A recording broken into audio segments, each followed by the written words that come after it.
they'll tell you so.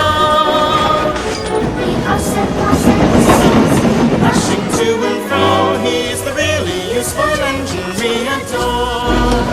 He's the one, he's the number one. Thomas the Tank Engine. He's the really useful engine we adore.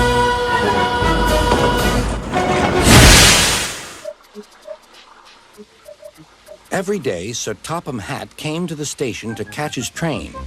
"Hello," he always said to Thomas. "Don't let the silly freight cars tease you.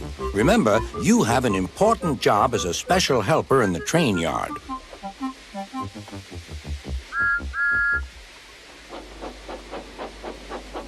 There were lots of freight cars, and Thomas worked very hard pushing and pulling them into place. There was also a small coach and two strange things his driver called cranes. "That's the breakdown train," he told Thomas. "The cranes are for lifting heavy things like engines and coaches and freight cars." One day, Thomas was in the yard. Suddenly, he heard an engine whistling. "Help! Help!" A freight train came rushing through much too fast. The engine was James, and he was frightened.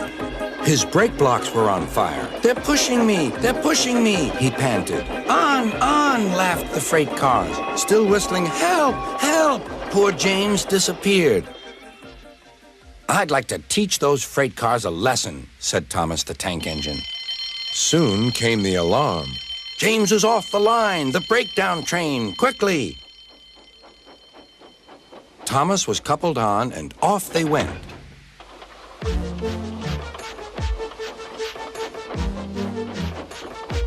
Thomas worked his hardest. "Hurry, hurry, hurry," he puffed. He wasn't pretending to be like Gordon. He really meant it. "Bother those freight cars and their tricks. I hope poor James isn't hurt."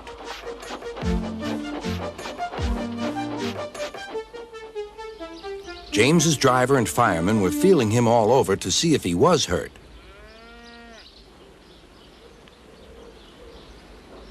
"Never mind, James," they said. "It was those silly freight cars and your old wooden brakes that caused the accident." Thomas pushed the breakdown train alongside. Then he pulled away the unhurt freight cars. "Oh dear, oh dear," they groaned. "Serves you right, serves you right," puffed Thomas.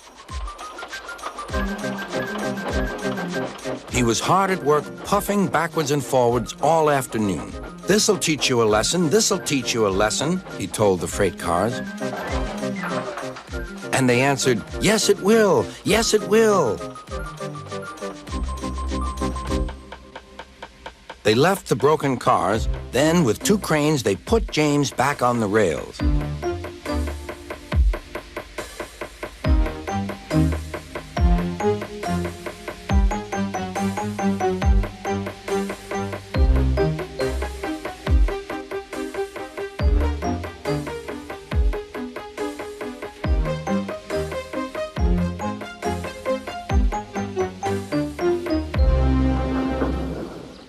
He tried to move, but he couldn't, so Thomas helped him back to the shed.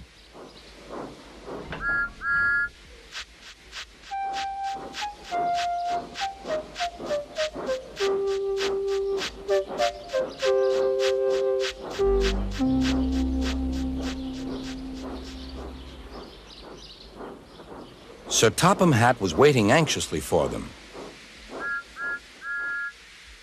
"Well, Thomas," he said, "I've heard all about it, and I'm very pleased with you. You're a really useful engine. James shall have some proper brakes and a new coat of paint, and you shall have a branch line all to yourself." "Oh, thank you, sir," said Thomas. Now Thomas is as happy as can be.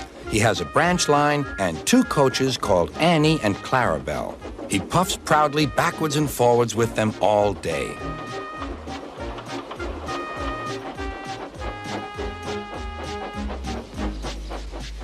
He is never lonely. Edward and Henry stop quite often and tell him the news. Gordon is always in a hurry, but never forgets to say, "Boop, boop," and Thomas always whistles, "Beep, beep," in return.